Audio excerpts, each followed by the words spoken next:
In the hush of an autumn morning, a golden wanderer moves through the pines.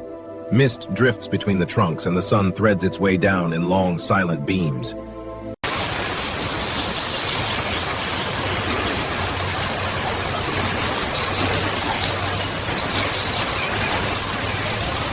In the quiet of the autumn woods, trust is found in the simplest gesture. The young fawn leans in, and the retriever answers with patience and care.